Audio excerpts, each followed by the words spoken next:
So I'm going to come on to Jon Owen next from Kendal Town Council.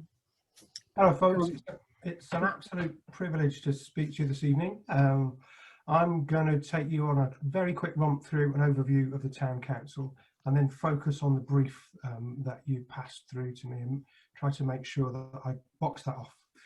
So as Elizabeth said, the Town Council sits at the parish council level. There's 28 of us councillors directly elected, and broadly that's a councillor per 1,000 residents, something like that. As Elizabeth also said, we're elected for a 4-year term. Our last election was May 2018. So the next time councillors will either be up for re-election or an opportunity for new councillors to come along, no pressure, is May 2022. Unlike most parish councils, political parties play a role in Kendal Town Council. And as Elizabeth said, it's rare for independents to get in Kendal Town Council. So the council is currently composed of 26 Liberal Democrats, 1 councillor from the Green Party, Chris Rowley, and an independent. I'm going to dive into one of your questions. So what education do councillors have around climate change? And broadly, I think the answer is none. However, were you to recommend, I'm going to keep coming back to this, if you recommend it, we'll do it. So if, we've got 2 organisations that we get our continuing professional development from, the Association of Local Councils and the Local Government Association, and I don't know what they already put on climate change, which is telling. Would it help for councillors to be more educated about climate change? Absolutely it would. Structure of the Town Council, we've got 8 committees. I won't list them, you can find them easily enough on our website, but they give you a sense of what we directly manage in terms of services, and I'll come back to that in a sec. Scale-wise, I Googled this before. Interestingly, we have a £400,000 turnover. The budget that district, I might be out by £1 million or 2. The district have 48 million turnover, and the county council, Paul, I think you're approaching 400 million now, something like that, 385.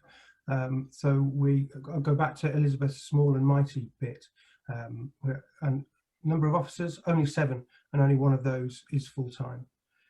Directly managed services, allotments, we help out with bins, benches, signage, and we do an awful lot of our work through the other tiers. We involve ourselves in planning, and we're not the statutory organisation that decides on planning, but we do comment on them. Distribute £35,000 worth of grants annually, including some environmental projects, but not exclusively. What's statutory, John? Stuff that one has to do because it's the law. Thanks, Pete. Yeah, cheers. I'll count that as a red card. Your question, does the Town Council have a climate change policy? No, not yet, but recommend one and we'll create one. You asked about who's responsible for cycle lanes and buses. That's the County Council. You asked about a coal mine. That's the County Council. You asked which council's cutting down your trees along the riverside. That's the Environment Agency. And this is not intended to be body swerving those responsibilities. Top 3 things that Kendal Town Council is doing with respect to climate change. Having talked to none of my colleagues, I've come up with this jury. This jury is one of the most significant things for us. Just over a year ago, me and the Green councillor Chris Rowley came up with a climate emergency motion that went through, and we decided the single most important thing was to establish this jury so that will be the platform for our climate change action plan. The second thing is 20-mile-an-hour speed limits. We're working with the County Council to see whether we can put in place either a blanket area-wide speed limit or an area-wide speed limit excluding the main routes in and out of Kendal. What's that got to do with climate change? There's a strong body of evidence that if streets feel less hostile to vulnerable road users, that's you and me when we're on our bikes, that's you and me when we're walking, that's your children when they're on scooters, then people are less likely to feel like they need to make trips in cars. And John, there's about half a minute left. Brilliant, that's great. I'm wrapping up. And the third of the top 3 things the Town Council's doing, we co-invested, put some money into the Kendal Futures Vision for Kendal, which you might have come across. And I think our investment and our involvement in that, there's loads of scope to make to reduce the climate footprint of Kendal through that influence in the vision for Kendal.